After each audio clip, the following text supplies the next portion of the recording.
Welcome to the marshlands of Dagobah. Indeed. Apparently they're going to be getting some serious friggin' storms out east. Or is that out west? Yeah, out west. Out west. Hey guys, how the frig is it going? It's Adam here, and welcome to yet another one of these vlogs of mine. Why the frig is that open? That's not supposed to be open. I don't see any HVAC guys.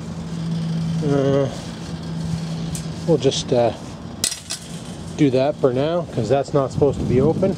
That's a security hazard, even though there's no friggin' lock on the damn thing. But yeah, I had to send out my first modem tonight using the new process. 45 minutes later, done. So on a lighter note, I got my response back from the boss about booking the 22nd and 23rd off. It's a golden go, so we are good to go for that. We're going on the cruise, boys. So right now shit's kind of stressful, right? Because we're down staff members and stuff and junk, and basically I'm working tomorrow night and Wednesday night alone, and that's going to be for the next 2 weeks after this one. Or is it? No. I work tomorrow night, Wednesday night, and then next week I do that, and then I'm on vacation. Because I forgot the first is like now, like it's happening soon. I completely got discombobulated, people. So I only have like 4 shifts left of working alone. Then the other guy gets to do it for a week when I go on vacation. Fuck, that's awesome. I am excited. I'm happy. This is great. 4 more? We can do this. This is easy peasy. So something I like to do in my downtime at work, browse the Kijiji forums, see what kind of nonsense people are selling or giving away. That's my favorite stuff. Go into the free section. Some chick's giving away her boyfriend. That was kind of funny to come across. The description she put up though, she ain't gonna move that item anytime soon. Oh my goodness. Basically said he's a lazy slob and he doesn't do anything, so hardly doubt anyone's gonna buy into that. So she might be stuck with her boyfriend for a little bit longer, but you know, give her an E for effort probably.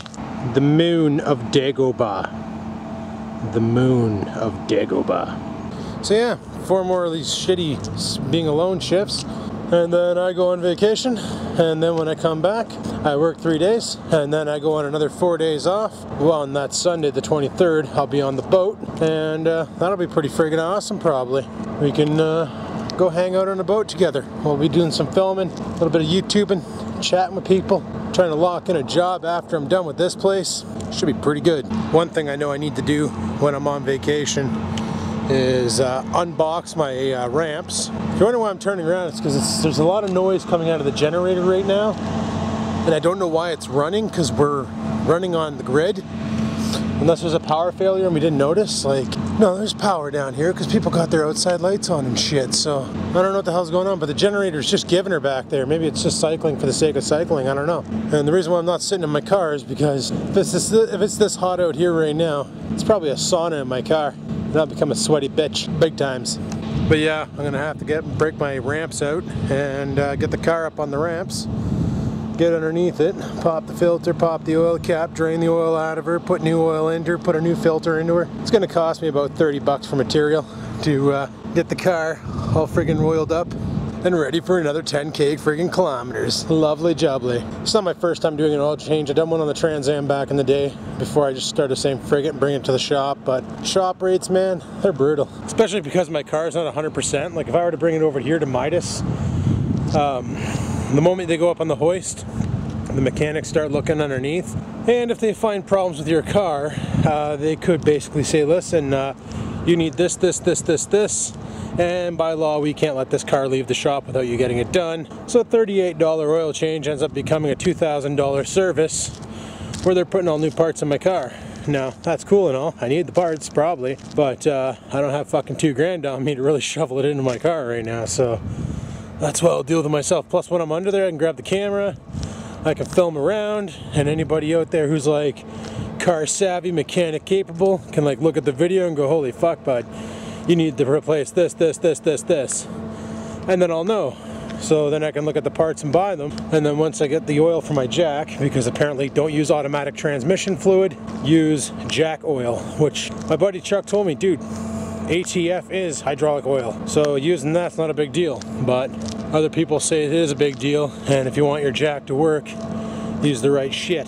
Makes sense in my head, but whatever. My only real concern with using ramps is what if I'm giving her going up and I hop the ramp and then just pile the rocker right into the cocksucker? How the fuck do you get her out? I guess you gotta jack it up at that point, right? Son of a bitch. Actually, there's something I wanted to check on my car.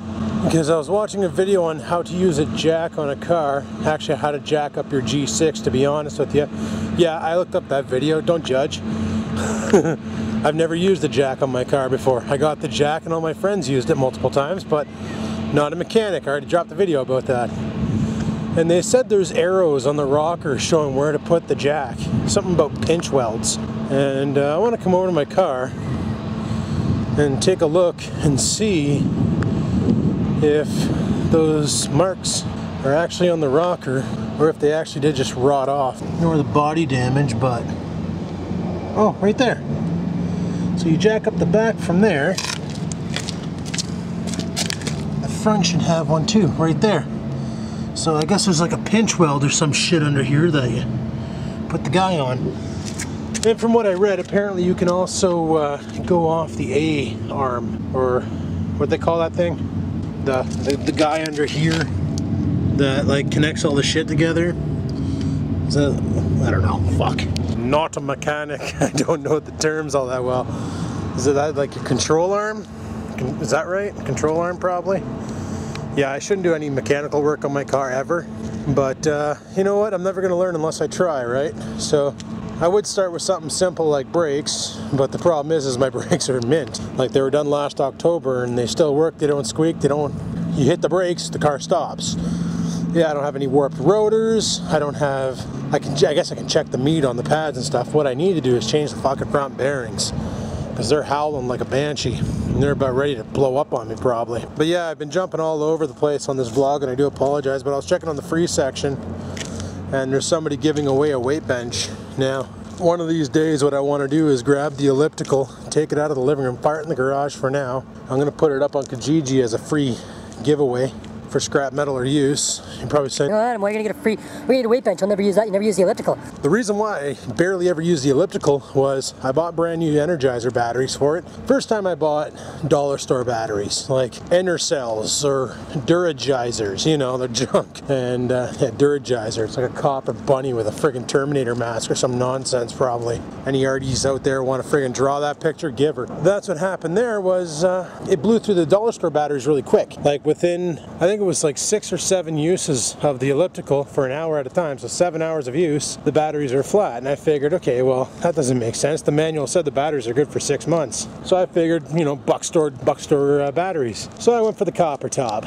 the mighty Duracell. Put a pack of them in. Friggin' $20 roughly for batteries after the government took their share and all that nonsense. So I put that all in there, got on the elliptical, gave her shit, same thing. Actually less, I only got 5 sessions out of it, 5 1-hour sessions, and I was like, holy shit, why? So and there's nowhere to plug it into the wall. The batteries in the computer also control all the electrical that controls your resistance, computer, and all that. I'm not about to start shelling out friggin' batteries after batteries after batteries just so I can run an elliptical. Fuck that. My old one was great. You plugged it into the wall, ran off an AC power supply.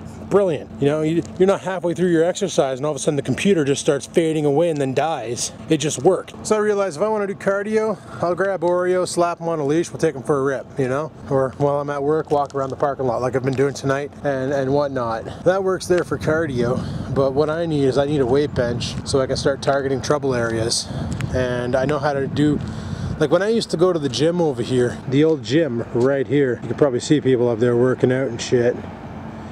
Or not. When I used to go there, I never used the actual machines with the cables because that shit's not maintained at our local gym and it was always broken. We were always waiting on cables or waiting for the repair guy or whatever. So I learned how to do all my exercises using free weights and a bench. And I used to just grab one of the mobile benches, move it to a corner, a padded corner, and then go grab the weights I needed. Targeted my areas that I needed targeting, depending on what day it was. For legs and stuff, I did squats, you know, squats, lunges. Only every time I used the machine was I wanted to use the leg press machine, and I used to do that at least once a week. I would just leg press and calf curls, but you don't even need weights for that. You can do all that shit yourself. Just, you know, before you even get a gym membership, try standing still, squat down, push yourself back up. Now do that 50 times. If you can do that 50 times and you're not tired, then you need a gym membership or a way to add more weight to your body while you do it. But like, I'm not looking to become like Arnold Schwarzenegger Schwarzenegger, big muscle-bound guy, go to the beach and blast people with my quad. No, I just want to get better in better shape, a little more defined, have a little more endurance, and that's where the weights come in.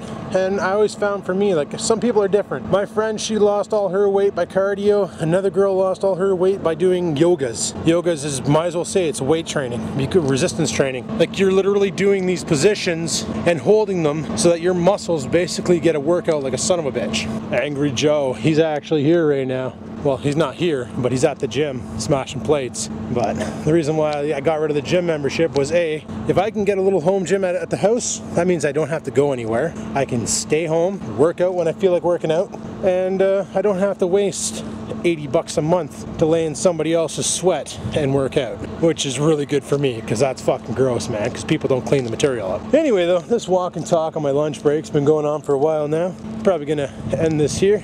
But yeah, I'm gonna try and pick up that free weight bench and put it in the living room downstairs so I can start doing some weightlifting and shit. So that's my plan there. So anyway guys, I'll talk to you at midnight when I get out of here. So until then, peace the frig out. Hey guys, it's friggin' midnight. Let's go home. We're done. Game over. Tomorrow night, Solo Man 5000. But for tonight, Grand Theft Auto. Before anybody gets any ideas, no, I'm not stealing this car. This is my car. So we're cool.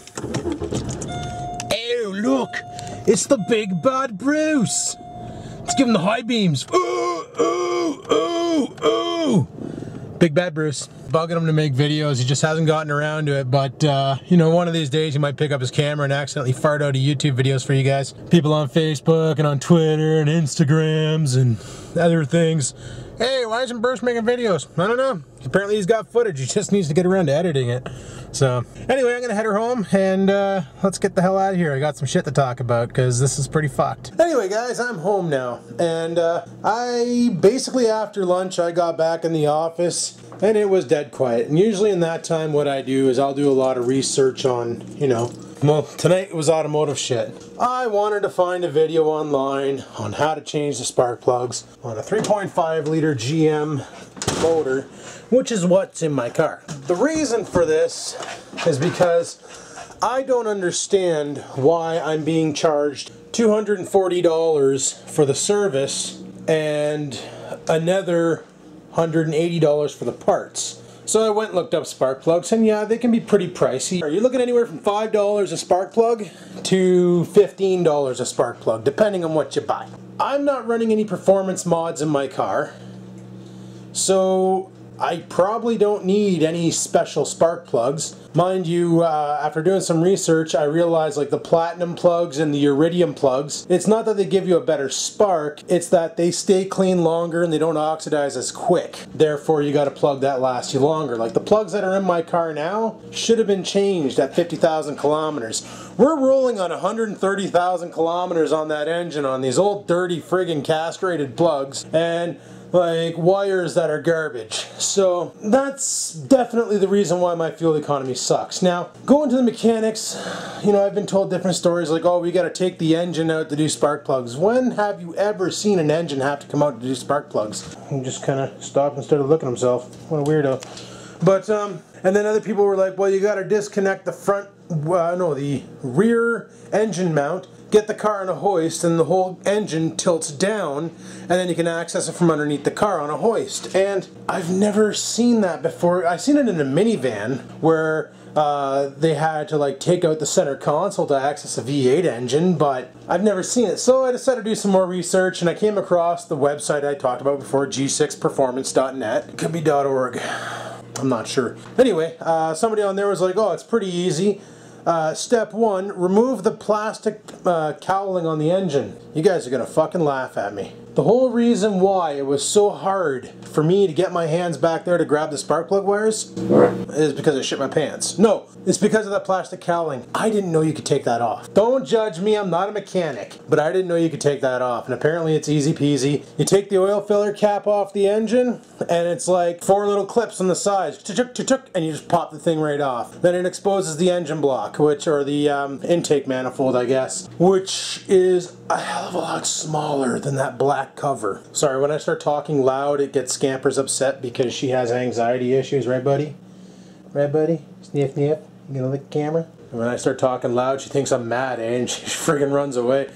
But no, I didn't know you could take that part off. I had no idea. So now that I know that, it's going to make it a little easier. And all people said they used was an extension and the a ratchet. Oh, and the spark plug ratchet or socket, which I have one of those in the garage. It's for 3/8 drive. I have a torque wrench for 3/8 drive, so I can even put the new plugs back in and torque them to spec. So I'm thinking I might do that. I might do my own plugs on my car. I've done them on the Ford Focus. I've done them on the Ford Tempo. It wasn't that big of a deal. Now my only concern is these cocksuckers have been in there for a little bit longer than they probably should have. I'm worried about doing them and having a problem where like the plug breaks, you know, and then I'm just frigged. So I don't know. We'll give her a go and we'll see what we do. And if something happens that breaks, I may have to get this cocksucker towed to a shop and get some real work done to it. So here's hoping everything goes off without a hitch and we can actually do the plugs. So there might be a new series. Well, it's going to be part of the vlogs, but it's going to be a playlist of its own called, I don't know what to call it. Like the car's denim colored. I'm almost tempted to call it the denim turd. But I'm thinking if I put new plugs, new wires, drop the oil, put new oil in it, get my bearings fixed, put new struts in there, you know what? That car is probably going to wake up and be quite the contender. Because I remember my friend had an old G6 V6. Hers was a, well, mine's a 2005. Hers was newer. Hers was a 2007. And I remember she was beside my buddy who drove a Camaro like my Trans Am, but he had the LG4 engine, the 140 horsepower 305 Quadra Jet carbureted engine, the all show no go, but tons of potential, the little 305 that could, because you could really wake those engines up with a couple simple mods. Oh, here we go. Groomy. Groomy? Grimy? Gruesome? Groomy. Love it. Anyway, oh, I just walked right back into it. Okay, on over to the living room where we can not smell my shit. But anyway, so she lined up with him, light turned green, and not only did she take him off the hop, he could not get a, and he had a 5-speed to boot with the gear ratio of 373 in the rear. He had that changed. And she took him off the line with the V6 G6 V6, which is the same engine I have in mine, and she held him back there. Like she was able to pull on him still. So my car right now can't do that. It doesn't have the power. There's something wrong with it, and I'm thinking plugs and wires, because like I said, I'm going on 130,000 kilometers. No, I'm above that. Almost 140,000 kilometers, and it's still running on the same plugs from 2005. So we're talking about 10-year-old plugs, 10-year-old wires in a car that should have had this changed out a while ago. So I'm thinking about tackling it now. My confidence level's a little higher. And if I do it and I do it right, my confidence level is going to be through the roof, and it's going to lead me to tackle other mechanical things. So one of these days, when I can scrape the money together to buy the parts, on a weekend, we're going to put new plugs and wires in the car, make a video about it. I know, it's like, holy shit, fucking plugs and wires, really, bud? You're going to make a video about that? Yeah, but the thing is it's me doing them, so it could be kind of funny. Maybe. But anyway, people, I'm going to end the vlog here. Like, favorite, and comment as always. That's not what I wanted to say. I wanted to say big time thanks for watching, because without you guys watching, I wouldn't even bother picking up this damn camera, to be honest. But you guys watch, so I produce. But big time thanks for watching. Let me know in the comments below if you think I should give her on the denim turd and do my own plugs, do my own wires, possibly swear a lot and make a funny video of me wrecking my car, eh? Let me know in the comments below. Like, favorite, and comment. Big time thanks for you guys watching my shit. And until next time, people, keep on vlogging.